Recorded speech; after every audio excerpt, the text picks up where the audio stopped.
Ibu moderator, Ibu Dr. Katarina Herwanti MPD, kita akan masuk ke sesi yang pertama, yaitu materi dari Profesor Dr. Slametto MPD mengenai makalah literatur review dan meta-analisis, sekaligus nanti dilanjutkan dengan materi kedua dari dengan narasumber Bu Amelia Thesaurus Kusuma, SEMPD, Kaidah Selingkung Trisala. Untuk pengaturan waktu dan teknisnya saya serahkan kepada Ibu Katarina Herwanti, sekaligus nanti bisa memperkenalkan narasumber kita yang hebat dan luar biasa ini.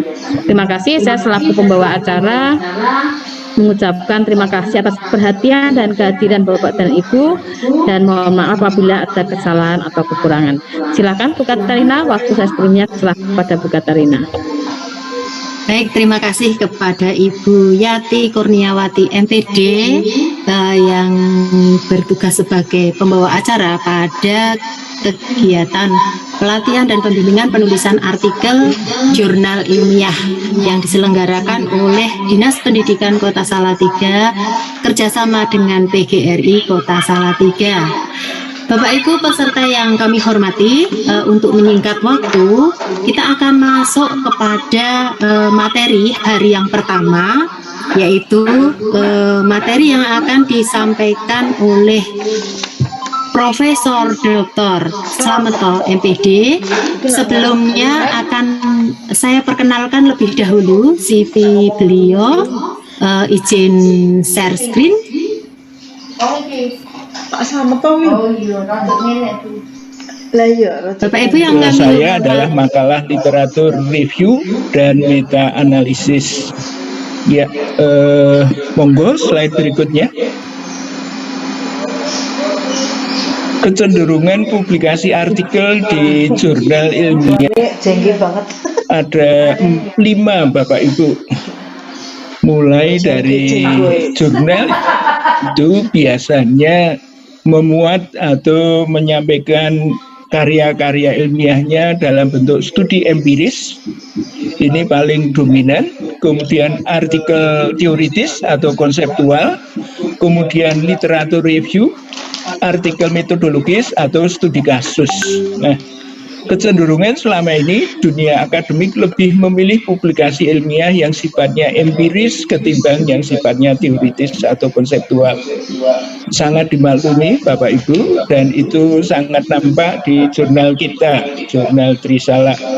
Namun catatan yang kedua, artikel konseptual yang juga menunjuk tingkat penerimaan yang semakin meningkat. Artikel konseptual adalah tulisan yang membantu pengembangan teori dan menjelaskan masalah-masalah yang terjadi dalam dunia profesi. Dan profesi kita adalah pendidikan, maka dari itu dunia profesi pendidikan. Bagi saya menarik ini artikel teoritis atau konseptual itu Bapak Ibu, karena menyajikan hanya informasi penelitian empirik yang relevan dengan pengembangan atau evaluasi suatu teori yang tidak harus mengumpulkan atau melakukan penelitian lapang. Apalagi dalam kondisi pandemik ini, jangankan untuk penelitian, misalnya PTK, untuk tatap muka di kelas saja, beberapa daerah kan belum diperbolehkan, ya. Kalau toh diperbolehkan atau dianjurkan untuk dibuka sekolah dan menerima pembelajaran di kelas, itu pun masih sangat dibatasi. Maka dari itu perkembangan teori ditelusur untuk menghasilkan pengembangan teori yang baru, perbaikan teori dalam rangka menawarkan teori baru, menunjukkan kelemahan suatu teori, atau bahkan membandingkan kelebihan satu teori dengan teori yang lain. Kalau misalnya sekarang ini, ya, karena ada 2 platform pembelajaran, daring dan luring, atau pembelajaran di kelas dan pembelajaran di rumah.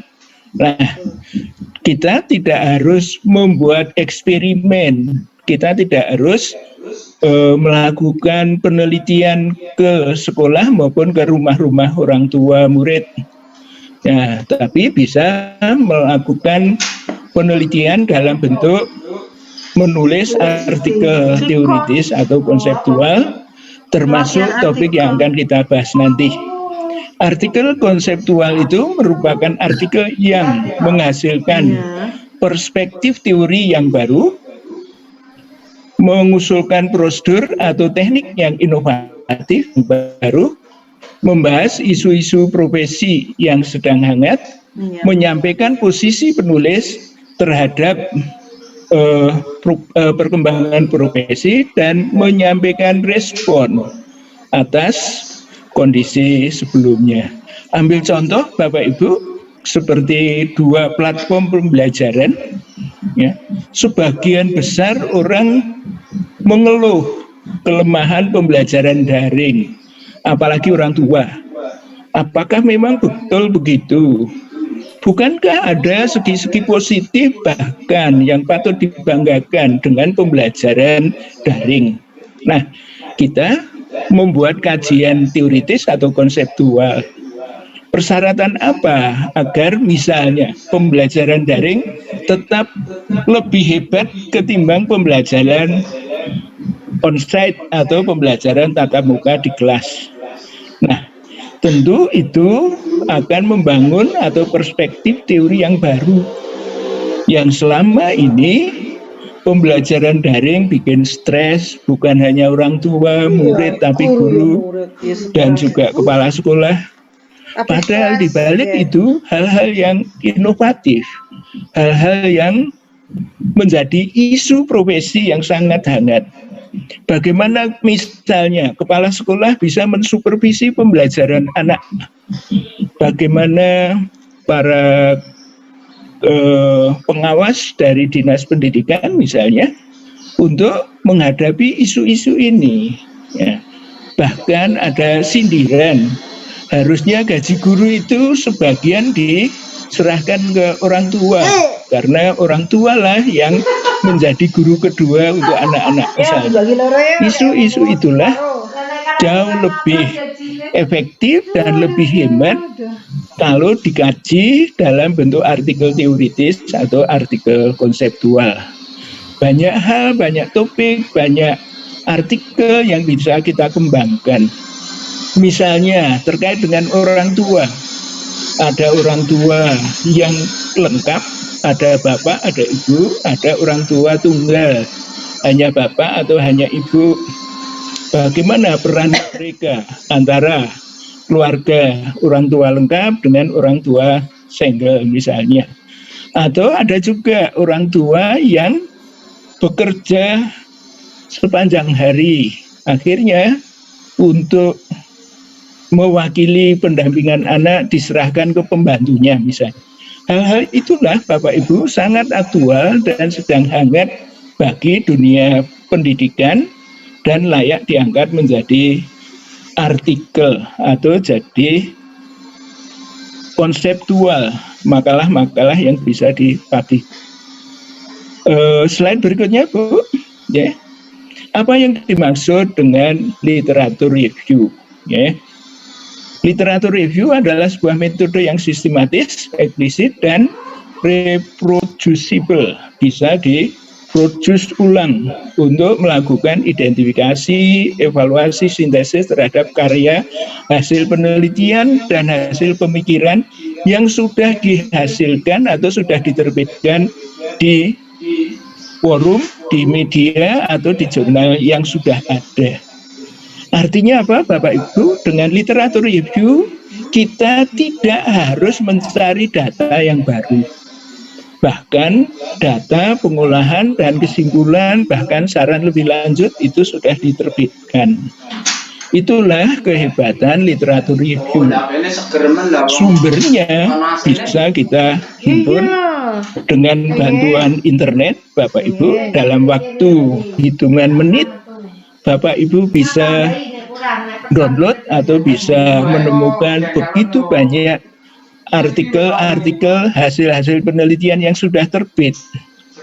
Dan itulah yang siap kita olah menjadi artikel literatur review atau kajian literatur. Literatur review berisi ulasan, rangkuman, dan pemikiran penulis tentang beberapa sumber. Dapat berupa artikel, buku, slide, presentasi, informasi dari internet, dan lain-lain tentang topik yang dibahas. Biasanya literatur review itu dikaji, dilakukan, dan ditulis secara sistematik. Maka lahirlah systematic review yang merupakan salah satu metode yang menggunakan review atau telaah, evaluasi yang terstruktur, diklasifikasikan dan dikategorikan dari evidence base atau fakta-fakta yang ada dan sudah diterbitkan itu, dan kita menghasilkan artikel yang baru. Makalah literatur review juga disebut makalah konseptual. Selama ini banyak penulis maupun akademisi kurang memperhatikan perbedaan antara makalah literatur review dengan artikel konseptual. Maka dari itu, silahkan Bapak Ibu setelah terbit tidak perlu disebut ini artikel review atau konseptual. Oke. Slide berikutnya, Bu. Apa yang dimaksud? Tadi sudah disinggung ya. Literatur review bukan hanya bermakna membaca literatur, ya, kemudian mengutip dan menyajikannya, tetapi mengarah pada evaluasi yang mendalam dan kritis tentang penelitian tentang satu topik. Literature review is a critical and in-depth evaluation of previous research.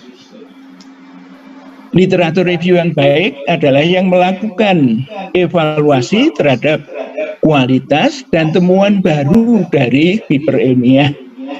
Satu catatan penting Bapak Ibu, walaupun kita tidak melakukan penelitian, tidak menyajikan hasil penelitian yang fresh dari lapang atau dari sekolah, tetapi temuan baru itu menjadi penting.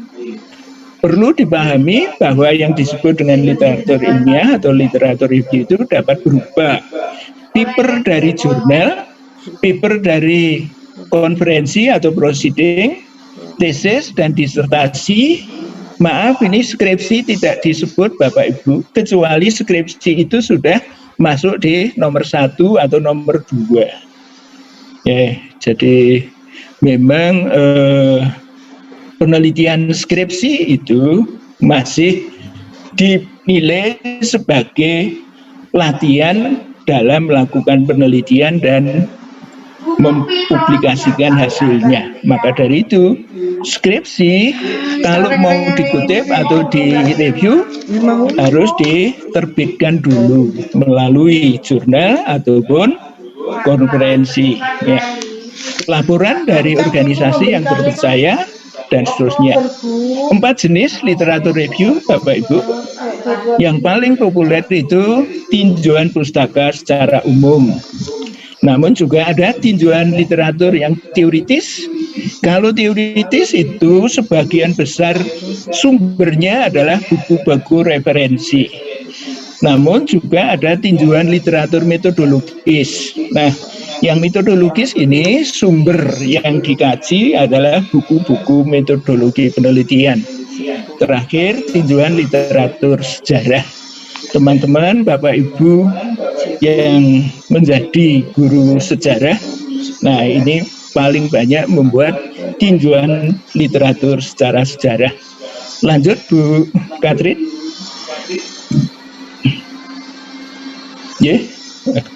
Mengapa melakukan literatur review?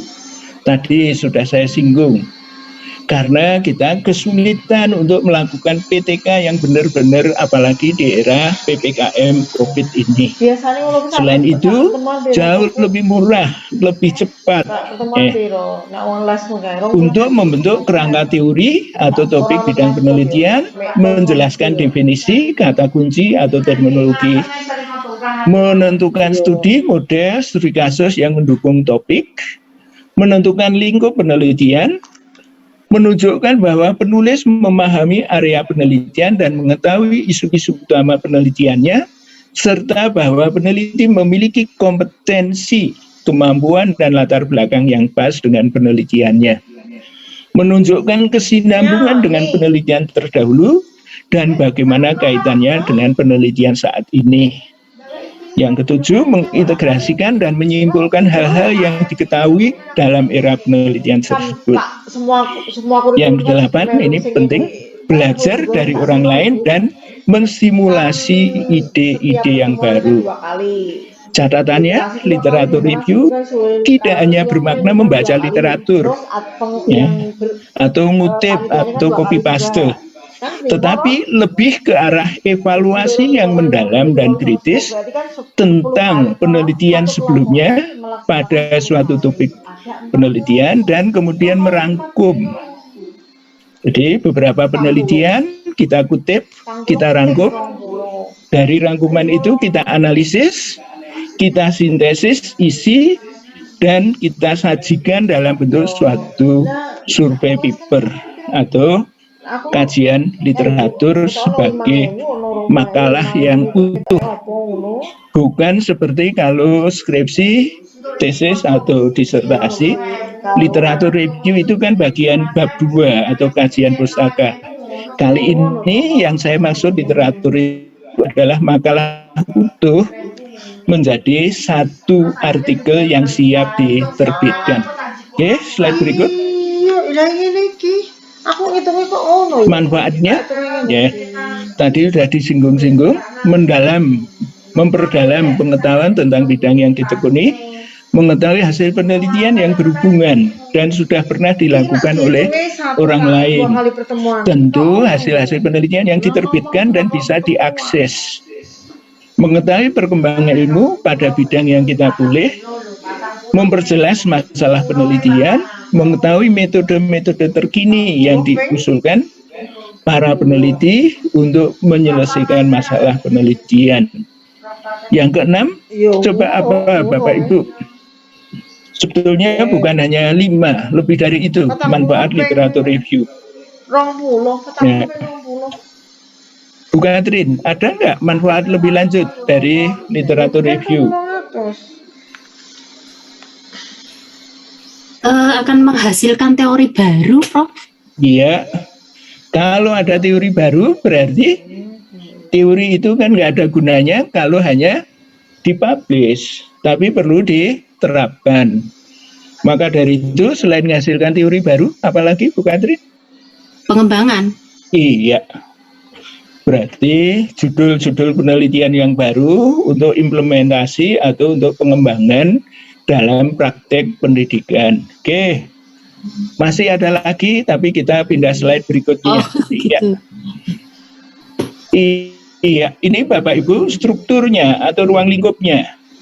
Pasti sebelum pendahuluan sampai kesimpulan itu ada judul, ada penulisnya, ada abstraknya, ya. Tapi inti dari struktur atau ruang lingkup literatur review itu ada pendahuluan, kemudian ada tinjauannya, kemudian ini yang paling penting Bapak Ibu, 3, penyampaian gagasan baru, ya. Kemudian diskusi dan implikasi serta kesimpulan. Sebagaimana halnya dengan artikel empiris, artikel konseptual atau artikel review juga memiliki kontribusi yang penting terhadap pengembangan teori maupun praktek. Seperti tadi sudah disinggung Bu Katrin, ya. Maka dari itu, walaupun ini mengutip-ngutip dari sumber baik hasil penelitian ataupun yang buku-buku referensi, tapi tidak berhenti sampai tinjauan. Justru nomor 3 dan 4 itu menjadi inti kemampuan penulis atau kita di dalam membuat literatur review, yaitu menyajikan gagasan baru dan diskusi serta implikasinya. Pertanyaan menarik, apakah sebetulnya yang disebut gagasan baru itu 120. Ya. Berarti dihitung 3 Kalau jam. baru itu artinya belum ada sebelumnya. Senudeng aku Oke, saiki, ambil mau- contoh mau misalnya nek Bapak Ibu, Sik baleni saiki. apakah Senudeng. penggunaan gadget atau HP itu meningkatkan hasil belajar siswa dalam pembelajaran daring? Hmm, Ya. kali 3. Kalau yang sudah ada, ya pasti jawabannya iya. Ya. Penggunaan gadget atau HP atau Android itu meningkatkan hasil belajar siswa dalam pembelajaran daring. Ya, oke. Nah, kalau itu tidak baru, yang mana yang baru? Wis tak hitunge. Ya, apakah penggunaan gadget itu lebih menguntungkan? Misalnya, anak yang kecepatan belajarnya cepat atau anak yang cerdas dibanding anak yang normal misalnya. Hal yang seperti itu belum banyak diteliti. Ya.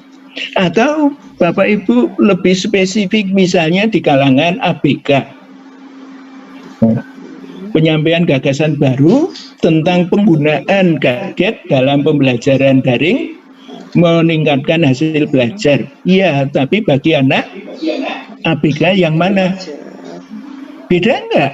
Yang mengalami gangguan penglihatan, 400. yang mengalami gangguan pendengaran, dan seterusnya.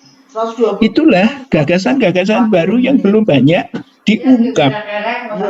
Iki rek-rek. Oke, jadi nomor 3 itu menjadi hal penting dan kepekaan kita lah yang akan mengekspos ya. Kalau belum ada datanya, ya justru itulah kita paparkan ada permasalahan-permasalahan yang perlu dikaji lebih lanjut. Oke, Hanya slide berikutnya. 20.000. Langkah-langkahnya mulai dari pasti pengembangan ide. Ide ini akhirnya dirumuskan dalam rumusan permasalahan. Setelah itu, pilih topik yang sesuai dan menarik.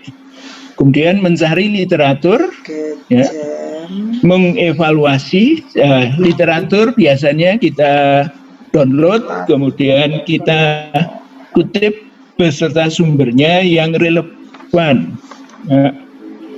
Kemudian kita evaluasi data itu ya hasil dari kita mencari literatur itulah berupa data. Kemudian kita analisis, kita interpretasi, kita diskusikan, sesuai jadwal iki. dan kita ringkas. Terakhir, ditulis menjadi tulisan sesuai dengan pedoman penulisan jurnal yang kita tuju untuk diterbitkan. Kalau Bapak Ibu tertarik untuk jurnal Trisala, nah nanti Bu Amel akan membahas lebih lanjut. Dan di jurnal Trisala juga menerima makalah-makalah atau artikel-artikel literatur review atau kajian konseptual. Terus dalam mencari literatur itu Bapak Ibu, kita sudah sangat-sangat terbantu dengan adanya internet. Oke, jadi tidak ada alasan kita sulit atau susah mendapatkan literatur yang akan kita kaji. Slide berikut, Bu Katri. Ya. Terus kali 4 kelompok. Nah, mulai dari mengembangkan ide. Ini saya hanya membahas bagaimana mengembangkan ide saja.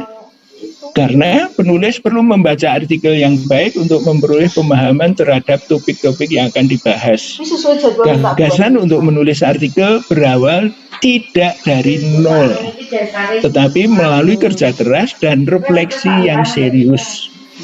Penulis harus menyajikan cara baru melakukan konseptualisasi atau menggunakan teori, gagasan, teknik, atau posisi yang belum disajikan oleh literatur sebelumnya. Dengan demikian, penulis perlu mendalami, mereview literatur yang saling berkaitan dan memadukan serta mendiskusikannya sehingga diperoleh konsep atau aplikasi yang baru. Tawaran model, teknik, atau konsep yang baru harus didasarkan atas landasan literatur sebelumnya. Oke, Bapak Ibu, kalau Bapak Ibu menggunakan kerangka berpikir sistem, Sistem itu ada input, ada proses, ada output, ada outcome, ada balikan, feedback, dan ada konteks. Nah, untuk menemukan situasi yang baru itu yang mana?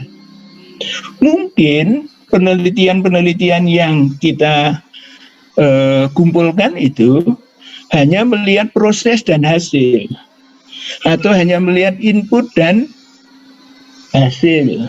Nah, misalnya pengaruh kecerdasan intelektual terhadap prestasi. Nah, itu berarti kan hanya melihat input itu kecerdasan, prosesnya diabaikan, hasil atau prestasinya itu outputnya.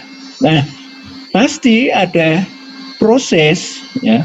Kecerdasan tidak serta-merta mempengaruhi prestasi belajar, Bapak Ibu, tetapi menuntut adanya proses belajar mengajar. Nah, membahas proses belajar mengajar dalam penelitian-penelitian yang sudah dilakukan tentang pengaruh atau sumbangan kecerdasan terhadap prestasi belajar, itu kita sudah nawarkan model yang baru. Ya. Kita nggak bisa gebyah-uyah asal kecerdasannya tinggi, prestasinya pasti tinggi, enggak. Tapi tergantung proses belajarnya, misalnya. Atau hal yang lain yang menarik. Ya. Apakah kecerdasan memang berpengaruh terhadap prestasi belajar? Jika iya, apa dampaknya bagi murid-murid yang berprestasi tinggi terhadap pembelajaran di sekolah lanjutannya atau terhadap kinerjanya setelah menjadi berkarir di dunia kerja misalnya. Nah, itulah konsep baru yang bisa kita kembangkan berdasarkan literatur sebelumnya. Yang menarik lagi misalnya konteks, ya Bapak Ibu. Nah, konteks ini jarang sekali dibahas di dalam hasil-hasil penelitian. Kalau kecerdasan berpengaruh terhadap prestasi belajar, betul nggak itu berlaku bagi teman-teman yang konteks sekolahnya berbeda? Sekolah negeri dan sekolah swasta misalnya. Sekolah Indo atau kalau di SD kan ada sekolah di gugus dan di di luar gugus itu, ya. Itu dalam satu gugus, ya. Itu konteksnya yang beda, apakah juga berlaku misalnya.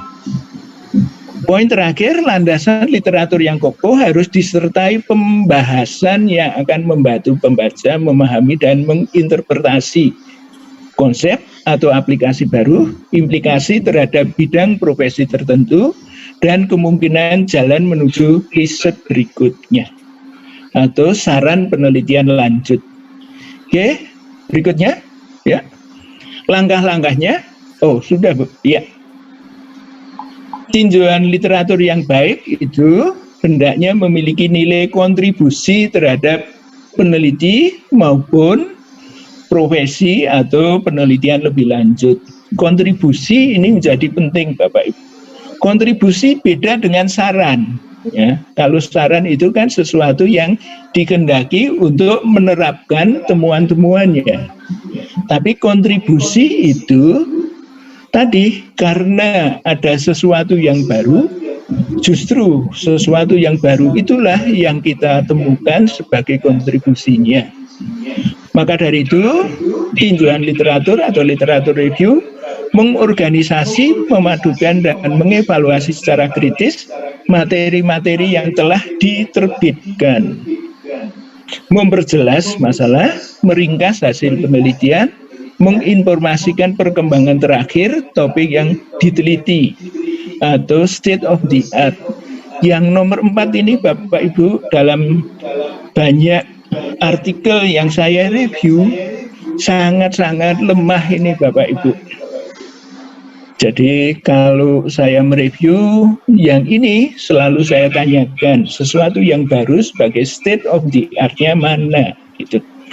Kemudian identifikasi hubungan-hubungan, kontradiksi, gap, inkonsistensi dalam literatur, serta menyarankan langkah berikutnya untuk menyelesaikan masalahnya.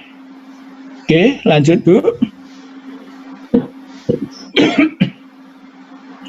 Hal yang perlu diperhatikan, ya, pasti memilih sumber tadi sudah, menggunakan kata atau frase atau kunci yang tepat, kata kunci yang tepat. Nah, jangan khawatir atau cemas dengan bahasa Inggris. Mengapa nggak boleh khawatir? Karena di gadget atau di laptop Bapak Ibu sudah ada Google Translate. Google Translate yang sekarang itu kalau dari Inggris ke Indonesia sudah bagus. Tinggal ngedit kecil Bapak Ibu. Ya. Gunakan Google Scholar atau Google Translate-nya. Bapak Ibu sudah paham tuh Google Scholar?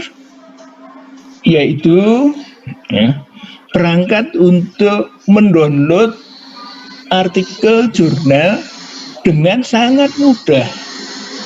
Ya, dalam hitungan menit kita butuh berapa? Kita butuh hanya artikel-artikel yang terbit tahun 2021 misalnya.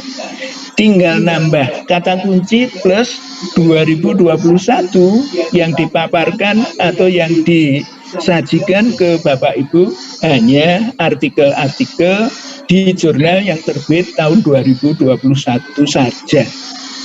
Oke, maka dari itu kalau saya mereview artikel kok masih menggunakan terbitan tahun 1960 misalnya, aduh lah, udahlah, kecuali itu penelitian sejarah, ya, kajian sejarah, oke, memang peristiwa tahun itulah yang akan dikaji.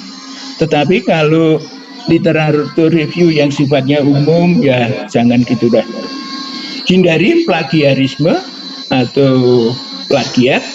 Nah, maka dari itu teman-teman perlu ini minimal menggunakan cek plagiat yang gratis. Ya.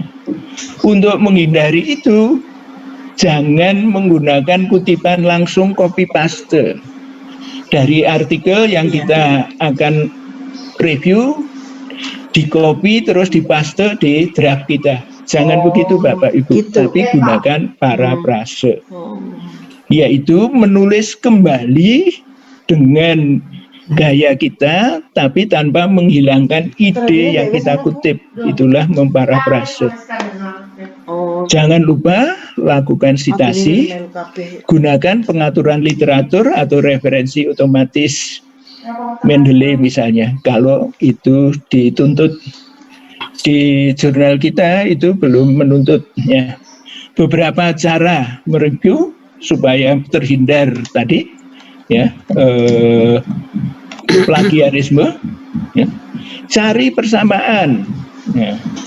2-3 sumber, kemudian dalam hal apa itu ada persamaan, kemudian dalam hal apa ketidaksamaan atau perbedaannya atau kekosongannya, memberi pandangan, kemudian membanding, terakhir. Oke, slide berikutnya. Ya, coba ini Bapak Ibu, kalau di mic-nya dimatikan oleh panitia, coba ditulis di chat. Nomor 1, ini apakah artikel konseptual atau literatur review atau bukan? Sikap profesional guru dalam menghadapi tantangan pendidikan era globalisasi. Ya. Oke, itu literatur review atau bukan? Tantangan dan peluang pendidikan masa dalam masa dan pasca pandemi COVID-19. Nah, pasca pandemi kan belum, tapi ini berupa prediksi. 3, pengaruh kecerdasan emosional, komitmen organisasi dan organizational citizenship behavior terhadap kinerja karyawan. Peran keluarga dalam pendidikan anak masa pandemi. 5. Pengaruh perhatian guru, motivasi belajar, dan kecerdasan emosional terhadap prestasi belajar biologi siswa SMA Negeri 2 Bantul. 6. Dampak pandemi COVID-19 terhadap dunia pendidikan. Oke? Bisa memberi jawaban Bapak Ibu? Betulkah ini adalah makalah literatur review atau bukan? Mungkin Bapak Ibu bisa membuka mikrofonnya. Iya. Atau kesulitan di chatnya boleh juga, supaya jangan Bu Katarina aja yang jawab. Aku nang kok kafe BR Bu Ayam. Oke. Saya kenal satu orang di sini, Pak. Iya, silakan. Mikrofonnya Bapak Ibu silakan. Yang bos kita itu masih bos ini terus. Sudah, silakan.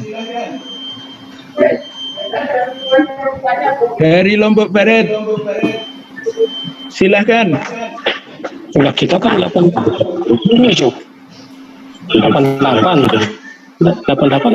Mas. Sudah terdengar Pak Ahmad Saini? Silakan dijawab. Nomor 1.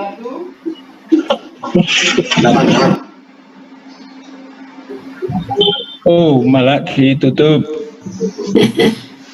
Sebentar di chat ya. 3, 4 dan 5 itu literatur review. Betul? 5 ini spesifik loh. Di SMA Negeri 2 Bantul. Jadi studi Ya. kasus. Ini bukan literatur review Bapak Ibu. Ya. 3, 5, 6. Oh.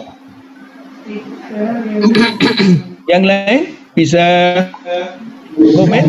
Ini Bu Siti Kusnul. Ya. Nomor 1 Bu Siti. Ya. 1 bukan? Itu hasil penelitian lapang. Sikap profesional guru dalam menghadapi tantangan pendidikan era globalisasi. Enggak. Iki sing ditanyakan apa toh? Kamu dengar. Nomor 3 literatur review. Ya. Sebentar, nomor 1 dulu. Mengapa ini bukan literatur review? Atau makalah konseptual?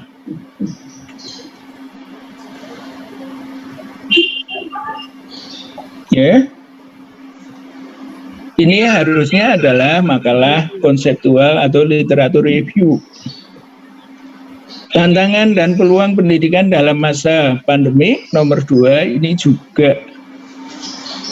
Nomor 3 ya. Ini jika mendasarkan pada banyak hasil penelitian kemudian dirangkum adalah iya.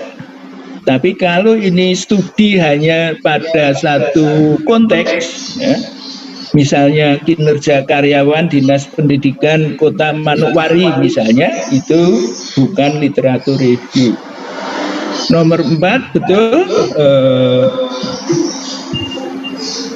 dari HP ya. Yang nomor 6 dampak pandemik bukan literatur. Nomor 5 bagaimana?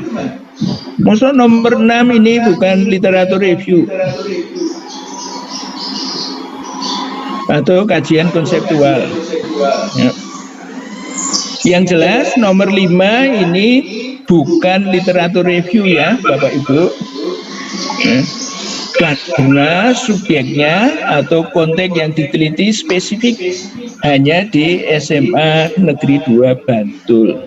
Nah, literatur review itu tetap boleh meneliti tentang pengaruh perhatian guru, motivasi, dan kecerdasan terhadap prestasi belajar biologi siswa SMA, tetapi hasil-hasil penelitian sebelumnya bukan hanya di Bantul.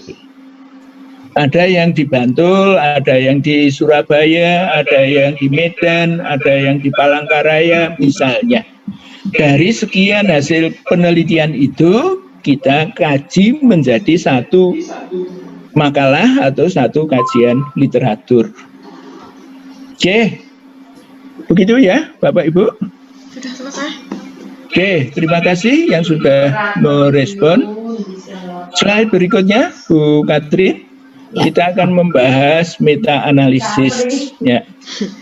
Meta-analisis itu sebetulnya juga semacam literatur review, tetapi spesifik, yaitu untuk mencari, ya, memprediksi atau menyimpulkan dari banyak penelitian sejenis yang kita ragukan, dan itu hanya kuantitatif, walaupun kualitatif juga sudah mulai dikembangkan, meta-analisis hasil penelitian kualitatif, tapi selama ini adalah yang kuantitatif. Ya.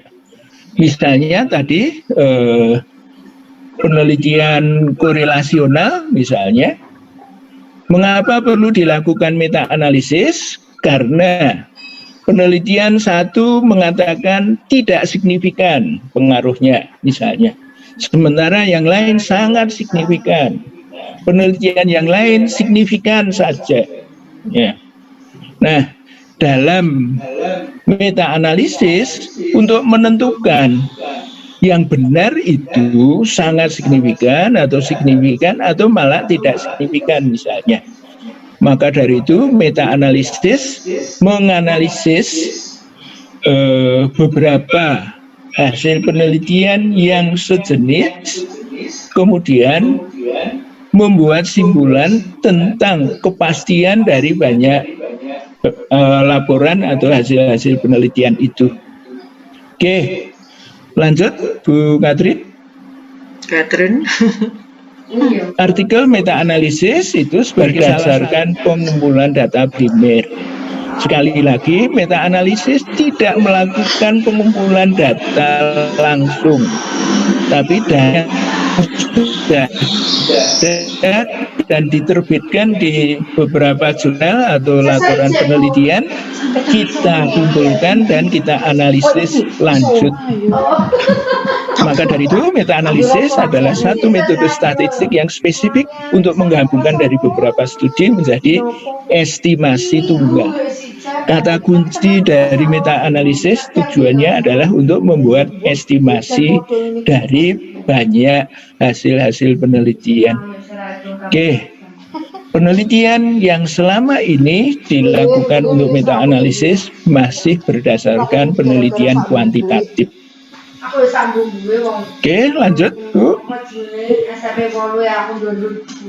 Alasan melakukannya ya mengkomunikasikan sampel dari masing-masing studi, akhirnya kita akan dapat sampel keseluruhan menjadi lebih besar, sehingga hasilnya itu punya statistical power yang lebih bisa diandalkan. Serta karena ini akan estimasi, akan diperoleh presisi yang lebih bagus. Ya.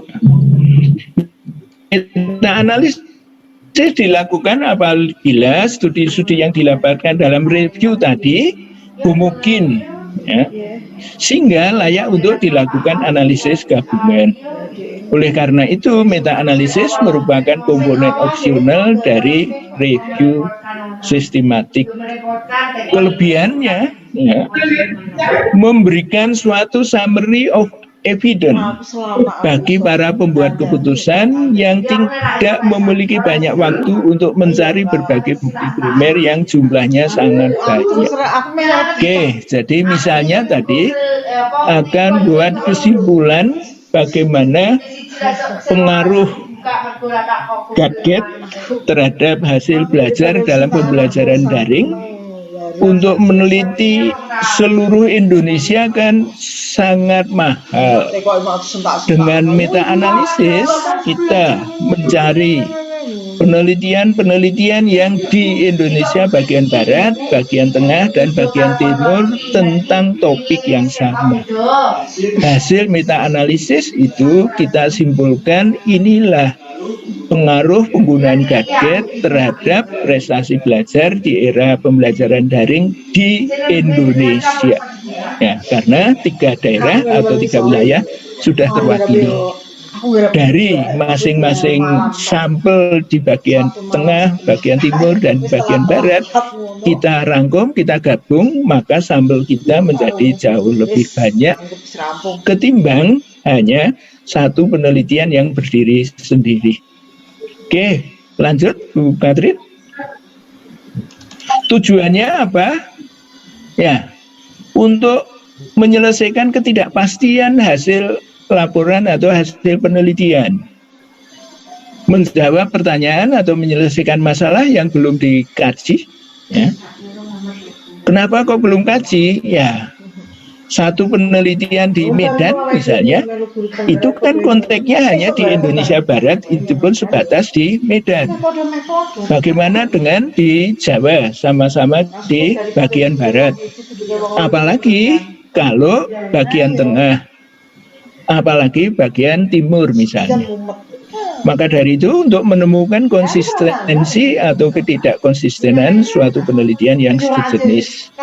Yang keempat, untuk memperoleh estimasi effect size. Ini yang tidak bisa diperoleh kalau tidak dilakukan meta-analisis, Bapak Ibu. Mengapa begitu?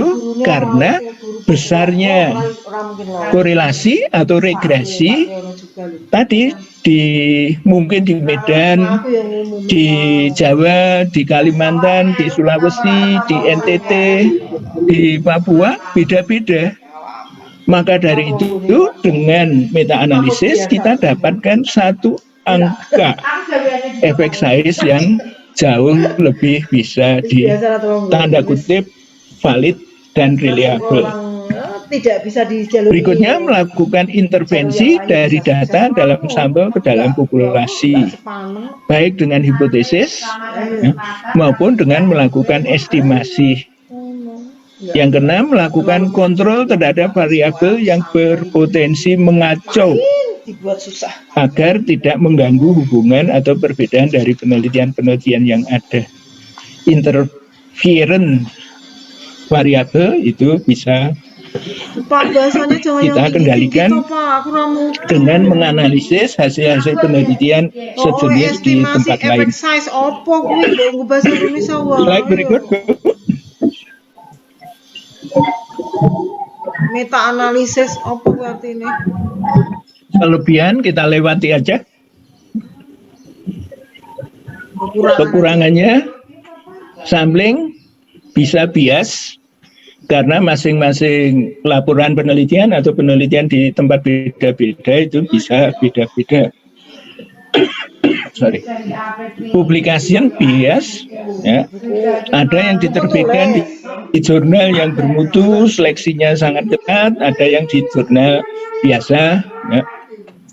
Apple and orange ini perlu disadari Bapak Ibu, kita membandingkan tema atau judul penelitian yang kadang-kadang tidak sebanding. Kemudian perlu dihindari atau sadari bisa jadi ada methodological error. Slide berikut. Pak, batuk. Minum dulu. Kasih minum dong. Langkahnya menentukan dan mempelajari topik penelitian yang akan dirangkum, mencari dan mengumpulkan sejumlah penelitian dengan topik yang telah yang dipilih dan menyeleksinya, melakukan penghitungan efek size, mengidentifikasi ada tidaknya heterogenitas, ya. Kemudian analisis variabel moderator jika ada, kalau tidak ada mengkaji peran variabel moderator. Bapak Ibu paham ya variabel moderator itu? Misalnya tadi gadget dan pengaruhnya terhadap prestasi belajar. Apakah gadget atau HP Android itu langsung berpengaruh terhadap prestasi belajar Bapak Ibu? Tidak. Ya.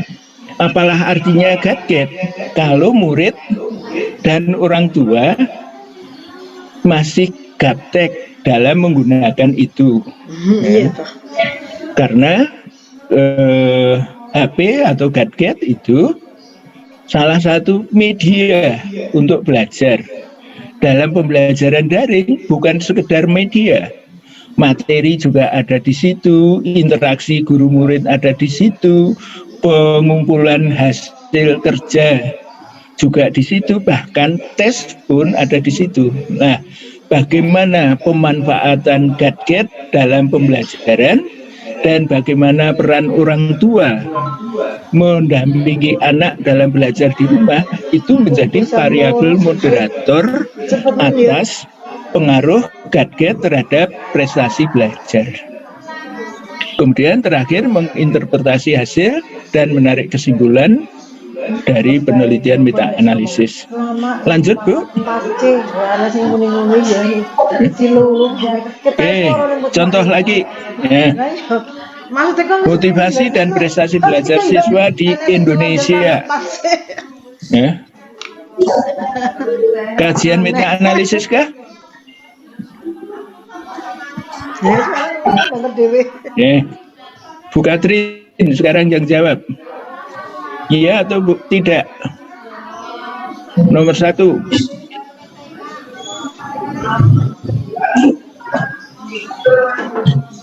Motivasi dan prestasi belajar siswa di Indonesia.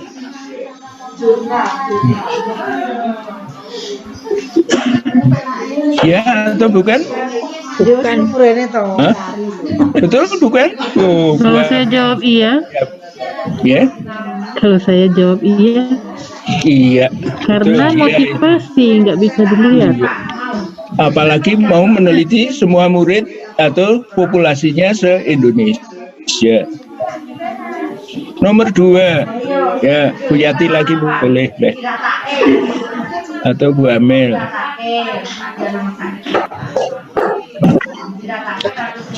Iya, Iya, betul. Ya, karena psikologi depresi. iya. Pengaruh model pembelajaran role play terhadap hasil belajar IPS. Meta-analisis? Bukan. Ya, kalau hanya satu tempat itu bukan. Tapi kalau lintas tempat dan beberapa hasil penelitian yang dikaji itu menjadi meta-analisis. Strategi self-regulated learning dan prestasi belajar. Meta-analisis? Iya. Iya. Iya, oke. Bu Amel udah siap ini karena waktunya memang sudah habis. Masih tersedia beberapa slide, ditampilkan aja ya. Telah kritis itu kunci untuk meta-analisis maupun literatur review. Nanti baca sendiri. Slide berikutnya. Nah, ini slide terakhir bagaimana mencari sumber ya.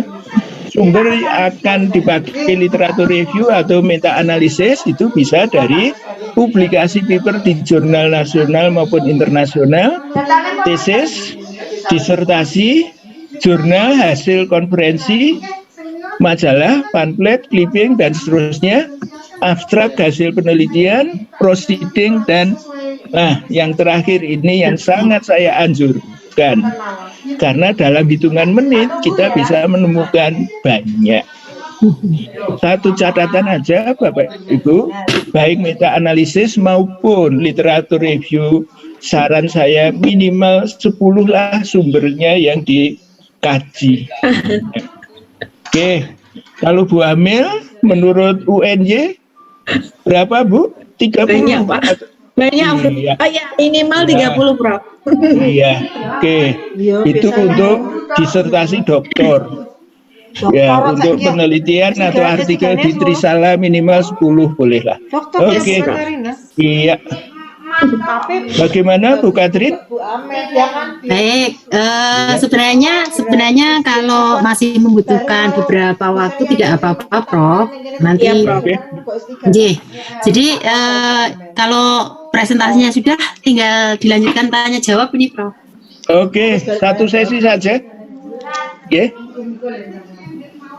Peserta bisa Nah, yang saya lihat di sini kan tentang academic achievement sama ini bisa lihat ya, academic achievement sama skillnya SRL. Jadi hubungannya yang saya lihat korelasinya. Nah, untuk itu saya kemarin mencarinya di Google. Jadi kalau di meta analisis itu artikelnya harus tertentu, Ibu Bapak, dipakai range tahun. Kalau yang kami dimintanya seperti itu, range tahunnya jelas. Kemudian jenis artikelnya ini harus key berapa itu jelas sampai seperti itu. Jadi itu yang dicari. Nah, kemudian setelah itu menghitung effect size. Jadi ini yang ketemunya seperti ini. Waktu itu ketemu berapa artikel gitu saya lupa. Terus dari berapa artikel itu diambil 30 artikel. Kemudian dicari di setiap artikel itu, ini artikel yang sama ya tentang self-regulated learning dengan academic achievement gitu. Nah di situ kan nanti ada R-nya pasti, nanti kita tulis di sini R-nya, terus jumlah respondennya berapa, nanti ada rumusnya untuk menghitung effect size sama SA. Jadi kira-kira gambarannya seperti itu. Dan sebetulnya ini mudah tapi mudah-mudah sedep gitu ya, gampang-gampang sedep gitu ya Ibu Bapak ya. Nah setelah itu baru kita ini pakai program JASP namanya, programnya gratis bisa di-download. Nah gitu. Sebetulnya kalau artikel mengapa pakai meta analisis itu sebetulnya lebih menguatkan ya Prof ya. Jadi kalau misalnya kita nanti bikin penelitian lain, terus kita referensinya dari hasil meta analisis kan berarti lebih kuat ya, karena kan di situ dilihat ya memang secara dampaknya itu memang benar-benar hubungannya ini kuat, misalnya seperti itu. Jadi manfaatnya melakukan meta analisis itu seperti ini. Tapi ini artikel yang belum goal. Artikel yang belum goal gitu Prof. Dan teman-teman supaya ada bayangan dalam Prof. stop dulu. Seperti yang tadi Prof jelaskan, literatur review juga boleh, meta analisis juga boleh, berbagai penelitian pendidikan yang penting. Oke, terus Ibu Bapak untuk jurnal Trisala ini kami sudah jurnal nasional ya, jadi Ibu Bapak bisa langsung submit ke jurnal Trisala. Baik Ibu Bapak, perkenalkan saya Amelia Sari. Sehari-hari saya mengajar di Madrasah Aliyah Negeri Salatiga di Jawa Tengah. Ini kebetulan alhamdulillah saya tadi lihat daftar peserta banyak sekali teman-teman dari luar Salatiga ya Bu Katarina, alhamdulillah. Berarti insya Allah nanti akan banyak sekali artikel yang masuk ke jurnal Trisala dari berbagai daerah. Baik Ibu Bapak, kita hari ini akan membahas bagaimana masuk bagaimana selingkuh dari jurnal Trisala. Ini kita skip saja, tadi sudah dijelaskan sangat banyak oleh Prof. Slameto. Oke. Sekarang pun juga ini. Iya. Di WA aku biasanya. Ya, kita langsung saja ke selingkuh Trisala Ibu Bapak. Jadi Trisala ini merupakan jurnal ilmiah pendidikan. Ini jurnal nasional yang diterbitkan oleh Diknas Kota Salatiga dan didukung oleh pemerintah Kota Salatiga. Nah, di jurnal Trisala ini Ibu Bapak bisa langsung membuat artikel atau laporan penelitiannya dirubah menjadi artikel ilmiah. Nah, ini terdiri dari 10-15 halaman yang terdiri dari judul, abstrak, pendahuluan, kajian pustaka, cara meneliti atau metodologi penelitian, pembahasan, simpulan, dan daftar pustaka. Jadi Ibu Bapak jika punya laporan lengkap bisa dirubah menjadi artikel atau langsung membuat artikel ilmiah gitu ya, jadi 10-15 halaman. Nah, judul di jurnal Trisala itu sangat diwajibkan Ibu Bapak ketika menyusun artikel, judul dan identitas penulisnya ditulis seperti ini secara lengkap gitu ya. Nama, kemudian sekolahnya dan emailnya gitu. Template Trisala bisa di-download langsung di link jurnal Trisala. Tapi kebetulan ini sepertinya servernya di Kota Salatiga baru terganggu ya Bu Katarina, jadi tidak bisa akses langsung. Nah, kemudian setelah judul, kemudian abstrak. Abstrak itu dalam bahasa Indonesia dan Inggris jumlahnya 75-200 kata dalam satu paragraf dan spasinya 1. Isi dari abstrak itu ada tujuan penelitian, metode, hasil penelitian, termasuk saran. Kemudian kata kuncinya ada 3-5 kata kunci. Nah, ini kira-kira abstraknya seperti ini. Kemudian di pendahuluan itu kalau di jurnal kami merupakan ringkasan dari bab 1. Subbab semuanya dihilangkan. Kemudian tampilkan latar belakang yang praktis gitu ya. Kemudian rumusan masalah, tujuan penelitian, manfaat masing-masing itu satu paragraf saja. Jadi sudah tidak ada kalau di penelitian lengkap itu kan ada pendahuluan, kemudian A, latar belakang masalah, B, rumusan masalah, nah itu dihilangkan. Jadi dijadikan paragraf-paragraf, kemudian rumusan masalah, tujuan penelitian, manfaat juga jadi masing-masing jadi satu paragraf. Kemudian kalau sedikit ya jadikan satu paragraf gitu ya. Kemudian isi pendahuluan ini besarnya 15% dari keseluruhan jurnal. Jadi kira-kira 1,5 sampai 2,5 halaman. 2,5 halaman ya, yang tadi 10-15 halaman. Nah, kemudian kajian pustaka boleh ada subbagian tapi tidak pakai penomoran. Jadi kalau misalnya tadi penelitiannya adalah pengaruh motivasi belajar, kemudian hasil belajar gitu ya. Pengaruh motivasi belajar, hasil belajar terhadap apa ya? Nah, itu kajian pustakanya adalah langsung aja pengaruh motivasi belajar terhadap hasil belajar misalnya ya. Maka kajian pustakanya ya tinggal motivasi belajar itu apa, hasil belajar itu apa tanpa penomoran. Misalnya seperti itu. Kemudian ini isi dan landasan teoritisnya ini kurang dari 20% dari keseluruhan artikel jurnal. Kemudian rasional, kajian pustakanya rasional, maksudnya inline gitu ya antara judul, rumusan, dan kajian itu relate. Memang benar-benar kajian ini untuk menebalkan, untuk menjadi landasan permasalahan yang akan diusung dalam penelitian kita. Gitu. Nah, kemudian di metode penelitian ini nanti ya bentuknya paragraf, isinya pendekatan penelitian seperti apa, subjek objek penelitian seperti apa, prosedurnya seperti apa, analisis datanya nanti seperti apa gitu. Jadi dibentuk dalam paragraf saja. Kemudian di sini hasil penelitian dan pembahasan ini bisa 4-6 halaman. Sebetulnya di hasil penelitian ini dan pembahasan ini milik Ibu Bapak semua gitu ya. Maksudnya dari rumusan, kemudian data pustakanya, kemudian cara, kemudian setelah itu melakukan penelitian, setelah melakukan penelitian hasilnya disajikan di sini gitu ya, di hasil penelitian.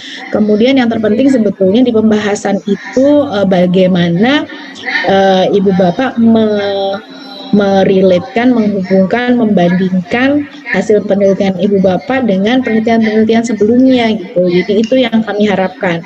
Baik hasilnya sama atau berbeda, mengapa sama, mengapa berbeda, silakan dikaji di pembahasan gitu ya. Itu yang sering kami belum temukan gitu ya di artikel-artikel yang diunggah di Trisala. Kemudian melalui penulisan tabel, judul tabel diletakkan di atas, posisinya center, spasinya 1. Kemudian jika sudah ada tabel nggak perlu grafik. Yang penting tabel atau grafiknya itu sudah bisa terbaca. Dan kemudian di keterangannya itu adalah pemaknaan dari tabel atau grafiknya. Kemudian di penutup itu simpulan dan saran masing-masing satu paragraf berisi temuan penelitian yang merupakan jawaban atas pertanyaan penelitian, dan saran ini inline dengan manfaat penelitian. Jadi rekomendasinya itu sesuai dengan manfaat penelitian. Kemudian di simpulan ini sudah bukan berbentuk angka lagi ya Ibu Bapak. Di simpulan ini benar-benar Ada hal-hal yang ingin ditanyakan terkait kaidah selingkuh yang tadi dipaparkan oleh Ibu Amel. Silakan Bapak Ibu.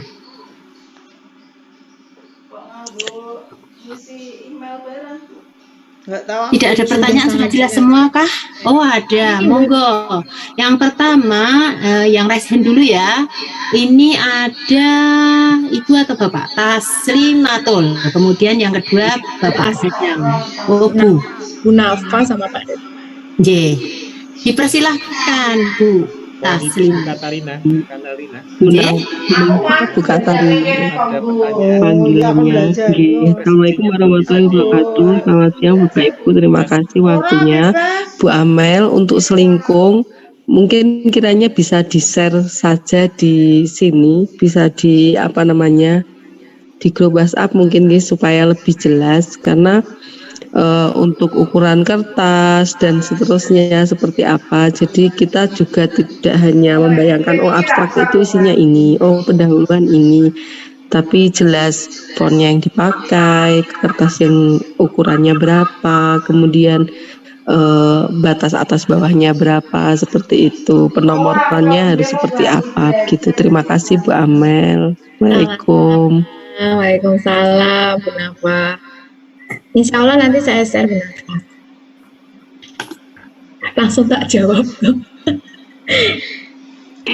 Terima kasih Bu Amel. Langsung tak jawab ya Bu. Ya, waalaikumsalam warahmatullahi wabarakatuh Bu Nafa. Insya Allah nanti saya share template-nya. Jadi kami sudah ada template-nya Trisala ya Bu Katarina ya. Ya. Ya, ngaten. Monggo Bu Katarina. J. Berikutnya dipersilakan Pak Dadang. Tadi Pak Waskito saya tidak begitu mendengar karena tadi berbarengan ada yang berbicara. Bagaimana tadi Pak Waskito? Hanya konfirmasi Bu, link presensinya belum bisa dibuka, kayaknya masih terlock. Oh gitu. Ini tadi sudah ada satu yang masuk, sudah saya revisi Pak. Silahkan. Aku belajar ya Bu. Aku yang gua akan belajar. Terima kasih Bu Katarina. Ya, monggo Pak. Saya untuk memulai pertanyaan. Ya. Silahkan. Perkenalkan, saya Dadang Bagusan saya guru dari SD Mangunsari 2. Ya. Ada dua pertanyaan yang ingin saya tanyakan Bu. Yang pertama, untuk jurnal Trisala itu dalam 1 tahun terbitnya berapa kali ya Bu? Kemudian yang kedua, apabila kita sebagai penulis sudah mengedit, kemudian sudah mengirim melalui halaman yang disediakan untuk mengirimkan jurnal, apakah nanti ada seleksi terlebih dahulu dari Dinas Pendidikan atau jurnal yang kita upload itu sudah pasti bisa terpublikasikan? Nah itu bisa. Begitu Bu Katarina. Pertanyaan. Baik, silahkan ini biar dijawab narasumbernya. Silahkan Bu Amel. Ya, matur nuwun Pak Dadang. Kita terbit setahun itu 4 kali, 3 kali. Gua akan belajar. Nah, kalau masalah prosesnya ya Pak Dadang, ketika Pak Dadang nanti kita kan sudah OJS, jadi proses submit, review semua dilakukan di OJS di link Trisala. Nah, kemudian prosesnya itu ketika Pak Dadang submit, nanti kami akan review dulu artikel dari Pak Dadang. Nah, setelah kami review, nanti jika ada hal-hal yang harus diperbaiki, kami akan kembalikan artikelnya ke Pak Dadang untuk diperbaiki dalam batas waktu yang tertentu. Nah, setelah itu kami akan tunggu artikel dari Pak Dadang. Kalau sudah diperbaiki dan kembalikan lagi pada kami, nanti kami review lagi sampai akhirnya kami putuskan untuk accepted atau diterima artikelnya gitu. Jadi di Trisala ini ada tim ya, termasuk Prof. Slameto, Prof. Winarno besok itu, terus Pak Bambang Ismanto, kemudian ada Bu Katarina, ada Bu Muji, ada Bu Nining, ada dari kita. Bu Muji. Bu Yati. Kemudian melakukan review terhadap artikel yang masuk ke Trisala. Demikian Pak Dadang. Jadi kami prosesnya proses standar artikel ilmiah untuk jurnal gitu. Nathan Pak Dadang. Apakah ada? Terima kasih. Sudah cukup ya Pak Dadang ya. Baik. Bapak Ibu yang lain, ini masih ada linknya, pas dibuka ada tulisan Anda perlu izin. Jadi coba lagi Bapak Ibu, sudah saya revisi. Coba tadi saya memang pakainya yang belajar ID, jadinya mungkin saya belum buka untuk semua. Iya. Silahkan Bapak Ibu, sudah saya rubah. Semoga sudah bisa. Baik, kami masih membuka kesempatan kepada Bapak Ibu jika ada yang masih ingin ditanyakan terkait bagaimana masih ada ini.